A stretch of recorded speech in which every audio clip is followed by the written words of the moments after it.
Hello, my name is Jill Towell with GillyMac Designs, and today I'm going to be making a zipped pencil case, but one with a difference. We're going to be putting our decorative stitches across it, so we're going to be practicing those. The end result is a pencil case which has a flat bottom, so you'll be able to stand it up on a desk. It has triangular sides, it has a zip, and inside it's all lined. So the one I'm going to make today is actually for my best friend from school, and she is a Man City supporter, so I'm going to be using Man City colours, but you could choose any colours. So let me show you what you're going to need.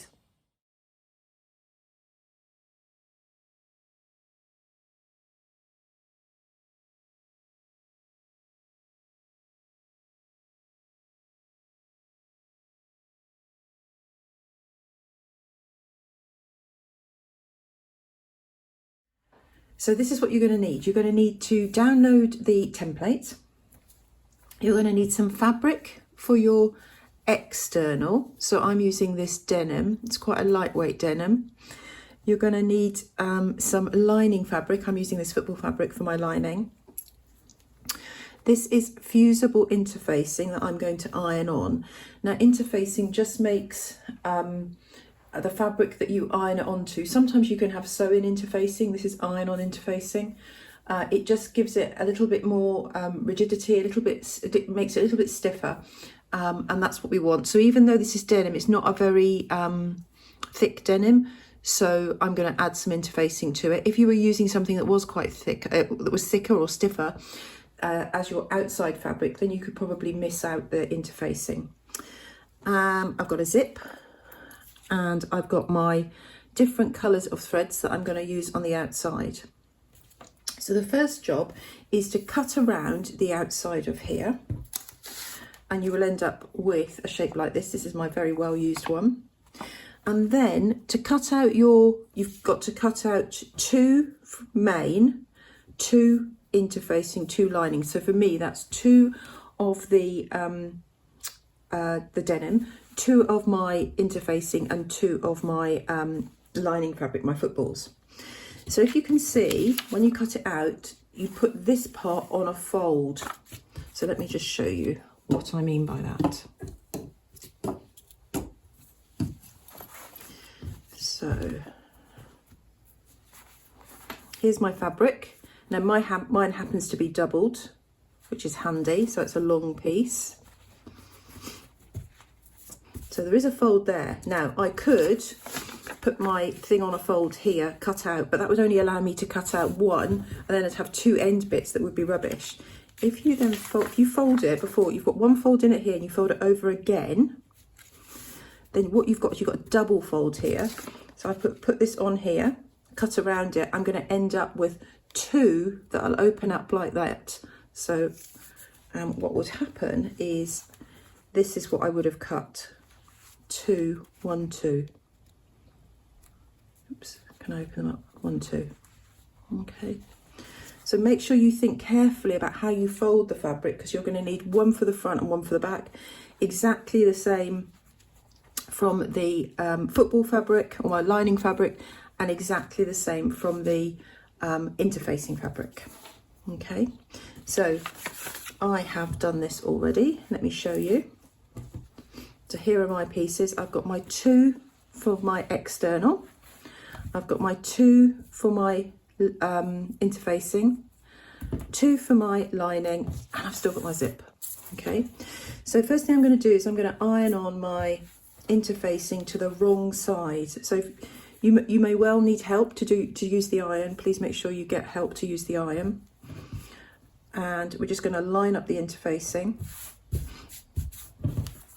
Okay, and you'll find that the interfacing is either rough or shiny on one side, and that rough or shiny side is the bit that has the glue on it. So you put that gluey bit down against the wrong side, okay, and then you iron it. Best thing to do is iron it with either a pressing cloth over the top or a piece of greaseproof paper or baking paper. And then if you have made a mistake in that you've got it round the wrong way, then it doesn't stick to the iron, it sticks to the baking paper, and you can peel it off and have another go. But definitely don't put the iron directly on top, and please get some help with the iron. So I'm going to do that, and I'll come back and show you. So here's the fabric, the external fabric, and that now has the interfacing on it. So I've got my 2 pieces with interfacing, and then I've got my 2 lining pieces and my zip, and my threads are sitting just off screen here. So I've got a mixture of colours here of threads I'm going to use. Now my theme is Manchester City football team, so I'm going to be making this pencil case for my friend, and those are the colours that I can see online that are Manchester City because I didn't know. This one is a gold, okay, so it's a slightly different, it's a metallic colour, and when I start to use that I'll explain how we do use that, because you just have to change the settings a little bit normally, okay. So the first thing we're going to do now is we need to decorate the front of our pouch. So we decorate the, well, for me, it's the denim on both sides. And I need to thread up with a colour. So I'm going to be decorating this side, and I'm going to be decorating this side. Now I'm going to be using my decorative machine stitches, but also any machine stitches that I think look interesting I'm going to use. And I might use the same one more than once, might use it multiple times, but I'll use it with different colours and it will look different in each one. So let me show you the stitches on my machine and the ones that I'm most likely to use. So I've got lots of options for stitches here, in particular these ones here and these ones here. Obviously we're not going to be using buttonholes on my on the outside of my bag, but these ones look great. This one up here, the top one, number 4, now that's a triple stitch. If you can imagine you know, when you're typing in Word or you're doing a document and you have to make something bold, then this is like a bold, it makes it like really stand out. So a triple stitch is also a good one, and a zigzag or a 3-part zigzag. So this one, number 7, goes zig, zag, zigzag, whereas 8 goes zig, zig, zig, zag, zag, zag, zig, zig, zig. So a little bit different. These ones look great for me to use. So lots of options, but also I can change the width and the length of any of the stitches, or most of the stitches, so that I could make them look a little bit different as well. And I can also change the thread. So there's different ways in which I can take one stitch, I can do it exactly as it is again, but do a different colour, or many of the stitches I can also change the length and change the width of the stitch to make it look different as well. So I can do lots of different combinations of those. The other thing I want to show you is the foot I'm going to be using. So this foot, let me show you here. This foot is either an applique foot, a decorative stitch foot, and it's clear. But the really important part of this foot is on the back. Can you see I've got silver bits on either side, but actually in the middle here is like a little hollow. And it's a bit like, you might have seen boats that are called catamarans, where they have 2 hulls and they have like an empty bit in the middle. It's a bit like that, because in the middle here, I have an extra gap. And what that means is when I'm doing some of these stitches that have lots and lots of thread, and if you can imagine, it has lots of thread on the top and then lots of thread on the bottom, that makes it quite thick. And a normal foot, if I show you the normal foot, the regular foot we use all the time, it's just flat on the back, and that may have difficulty moving over those stitches that have lots of thread build up, whereas this one is cut away and it moves because it puts pressure here, but it allows those stitches to flow through. So if you've got a machine foot like that with a little bit of a hollow underneath, it's not a huge hollow, but a little bit of a dip underneath, then it's going to make your stitches form better, because the little feed dogs, the little teeth underneath the foot, they will be able to operate better if the foot has that little indent underneath. Okay, let's start sewing and get threaded up. So I threaded up my machine and then switched it on, and I've chosen a stitch to do, and now I'm going to start stitching it out. I've chosen a light blue thread to start off with, and I'm going to start to sew. So I put my threads to the back. Off we go.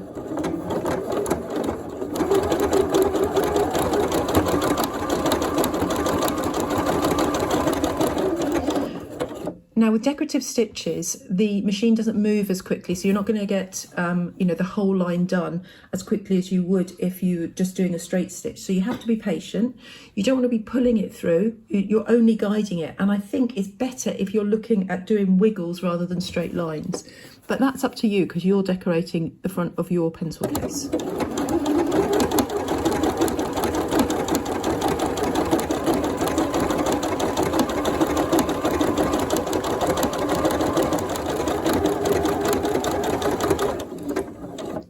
Okay, so now lift the foot up and pull. Now this time it's pulled away really nicely, but sometimes, especially with decorative stitches, because you've got lots of stitches in the stitch pattern, forwards, backwards, left and right, etc., then sometimes it won't pull away nicely. It'll be quite stiff, and you may see there's like 3 or 4 threads here. What you need to do is just wiggle, and this will, so what I'm doing here is I'm wiggling the flywheel, which is on the right hand side of your machine, and this will just pull away. Okay, so that's my first line of stitches, and those are light blue. So I've got lots of other colours. I've got 5 other colours I would quite like to use. But if I keep changing the colour every time I want to, I do the next line, then what will happen is it's going to take me a long time. So better strategy is to now do another one with the same colour, but choose another part of the design, another part of your front to do it on, so that you've not got 2 together the same. So I'm going to choose a different design. Let's do 16.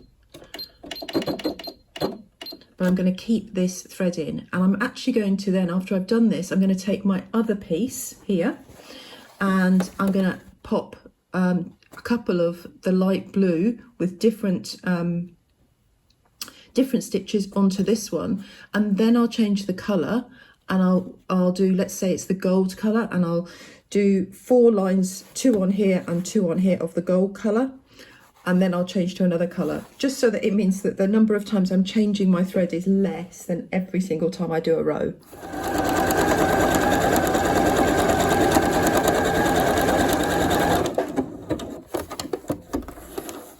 So there's my 2 that I've done here. I'm wondering if I should put one in the middle, but I'll tell you what I'm going to do. I'm going to do one on the other piece now.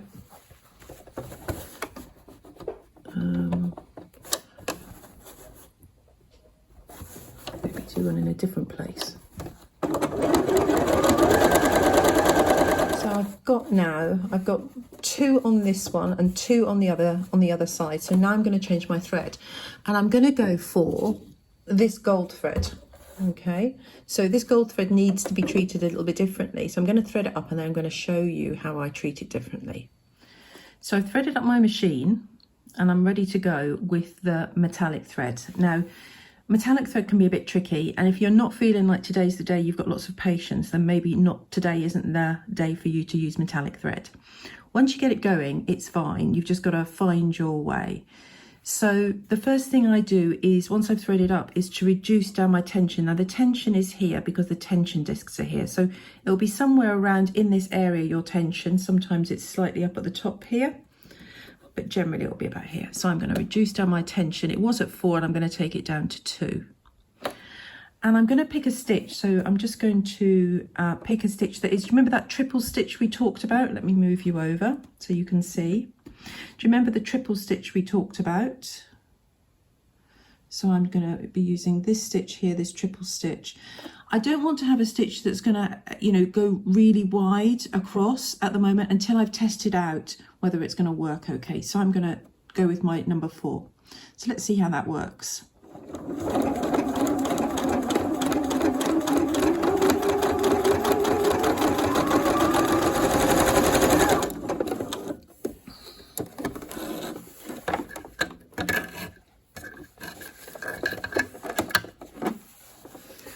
So let's have a quick look at that. Perfect. And actually you can't see so much on camera, but it is glistening. So it looks like I've put like a gold chain across. So I'm going to carry on with this. I'm going to add in another stitch or 2 of gold on this one, and then a couple of gold on the other one, and then I'm going to swap over. And I'm going to carry on, swap over to a new thread. And I'm going to carry on doing this until I've filled up all of my pieces here and the other one with lots of different stitches, and then after that we'll start to put the whole pencil case together.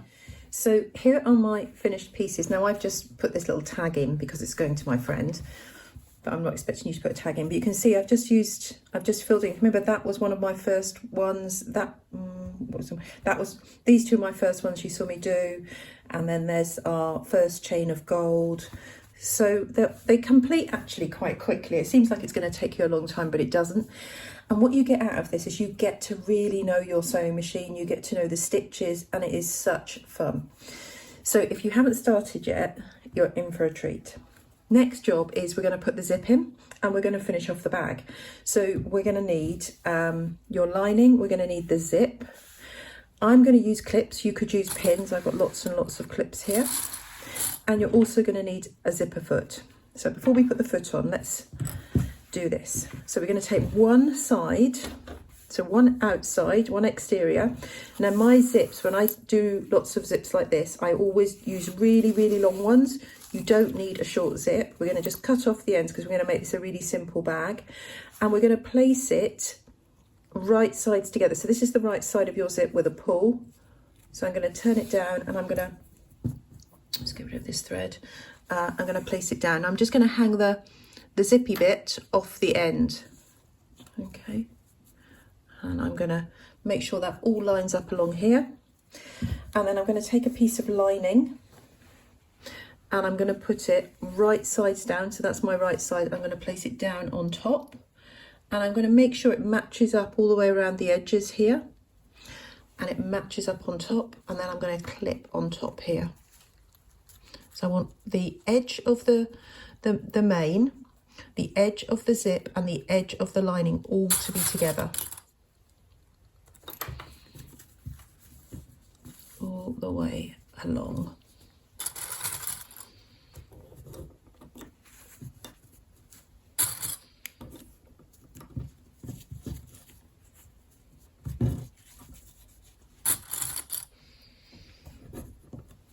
Okay, so now I'm all ready. So I'm going to sew along here.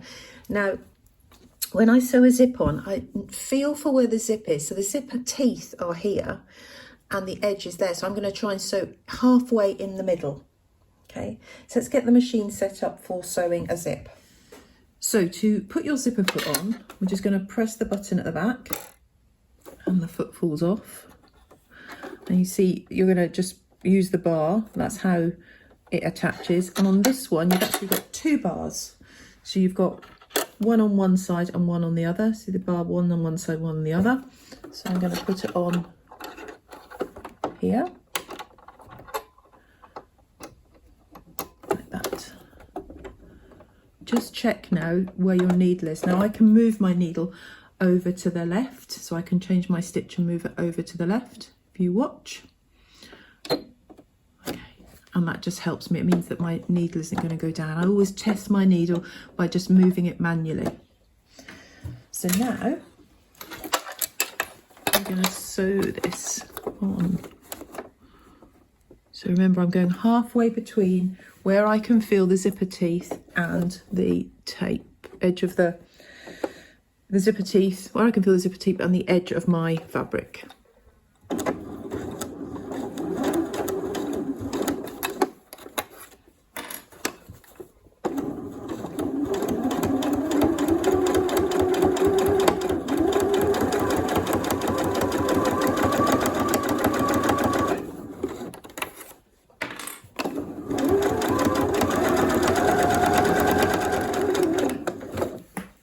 Okay, so here's my zip, it's all sewn on.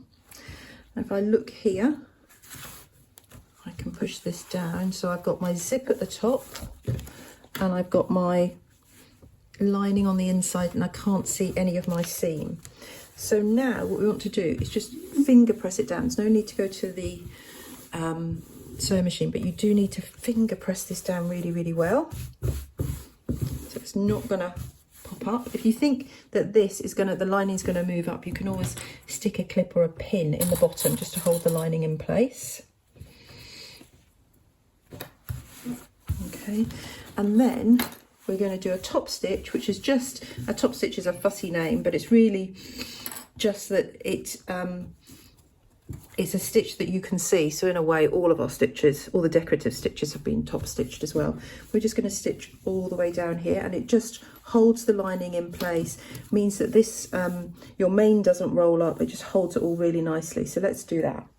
So I'm going to keep the zipper foot on because I'm going to be using it again in a second to put the zip on the other piece on the other side.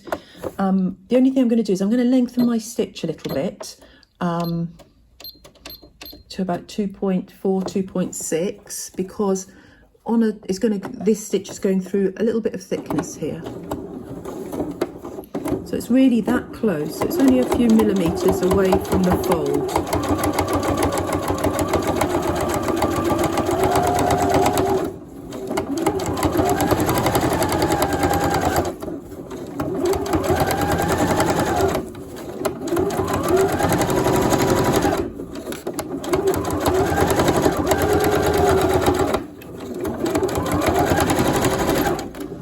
Okay, and that's the top stitch done. So that top stitch is just running across the top, and it just holds the lining in place as well. Okay, let's put the other side on. So that's where we've got to. Now we've got our other side. So I'm going to take the other side.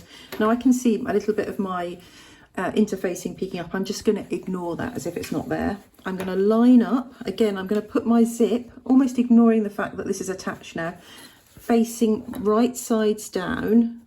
Okay. And I want to make sure that these parts match up. So they're not on top of each other, but they're sort of directly above each other. Okay.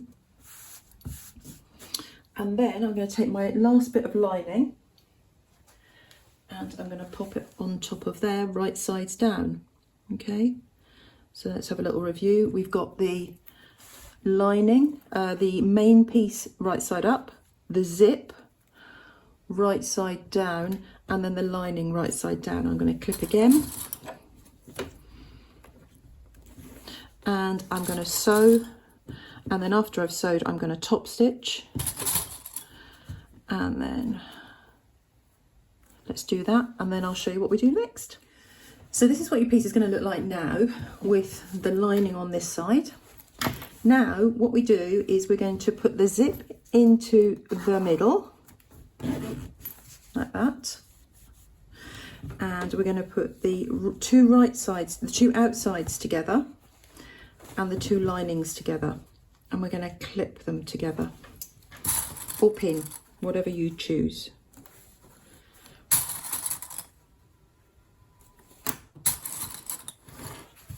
And then down the sides. Now with the zip, you want the zip, sort of the teeth of the zip falling towards the lining.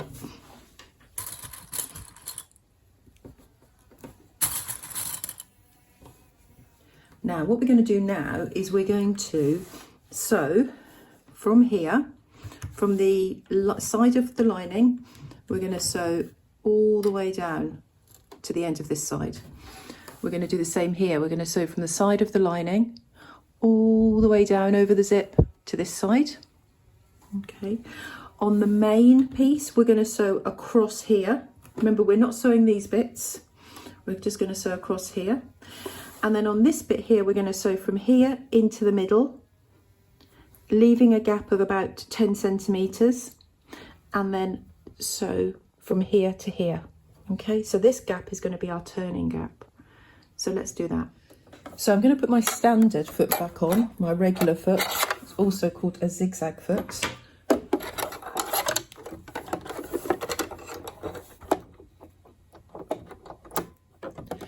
I'm going to set my, remember I moved my needle over to the left, so I want to move it back. Okay, and now I'm going to do that sewing. So I'm going to start off with the sides, exactly the order I said to you. I'm going to use the edge of my foot as my seam allowance, so I'm going to keep the edge of the fabric on the edge of my foot. I'm going to do a little backwards and forwards at the beginning.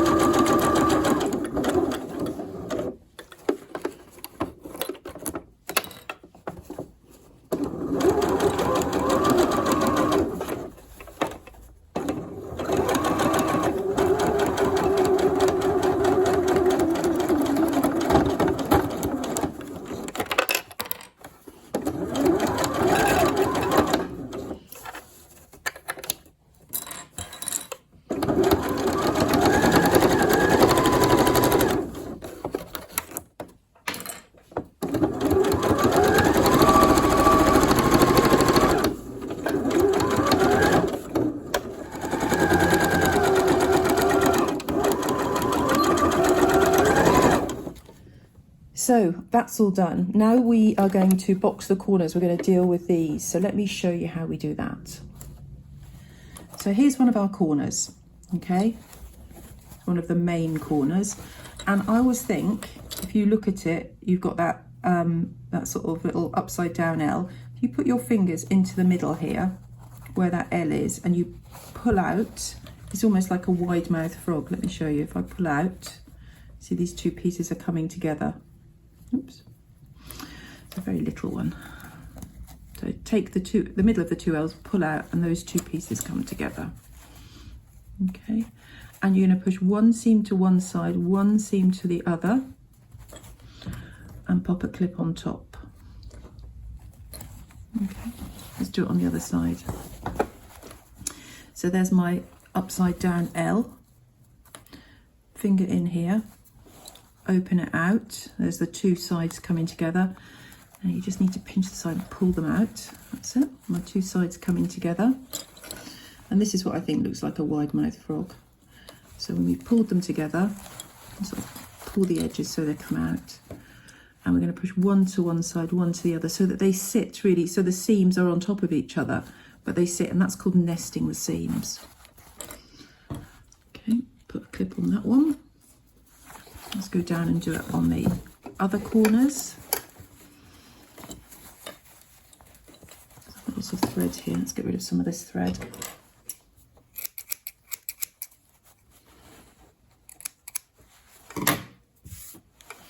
So again, here's my L, upside down L. Well, actually, it's not upside down this time, is it? Proper L in the middle. Pull them out. Can you see those two seams? This seam and this seam coming together. There we go. So let's look at it from here. Pull them out. Push, get the two seams on top, push one of the seam allowances to one side, one to the other. Put a clip on. We've just got one more to do, haven't we? The other, where's the other one? There it is. We've got lots of thread on it as well. The football fabric's quite frayy. Okay. L, hands in the middle. Pull, and we'll see these two seams coming together. There they go. I'm just going to turn it around so you can see it this way. Seams on top of each other. One seam allowance one way, one seam allowance the other. And if you sort of squeeze it, you can feel that they're just nesting in together. And now what we're going to do against each of those four corners, we're just going to go across, and we're going to do a little zigzag at the beginning, little zigzag at the end. So again, we're using the edge of the foot as your seam allowance.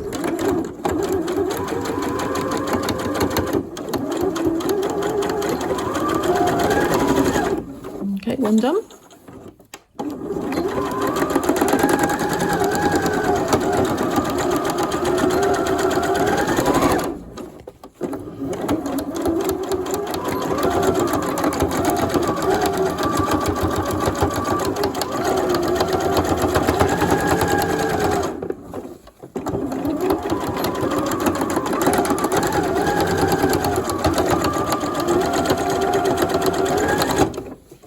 So this is what it's going to look like. Doesn't look like a pencil case yet. I've got some paper scissors or non-fabric scissors. I'm just going to cut off the ends of my zip.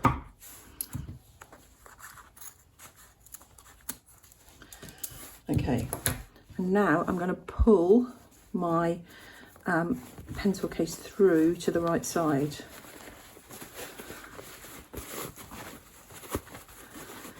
So before I finish, I'm just going to grab these two pieces in here to where my little hole is. Now you can hand sew these, but what I'm going to do quickly is just fold the seam allowance in, and I'm just going to pull this piece out, fold the seam allowance in like this, and I'm just going to quickly sew across there. So I'm just going to sew across here. So there you go, that's sewn across. Put that in. Hopefully this is the perfect present for a Manchester City supporter. Hope you enjoy making yours.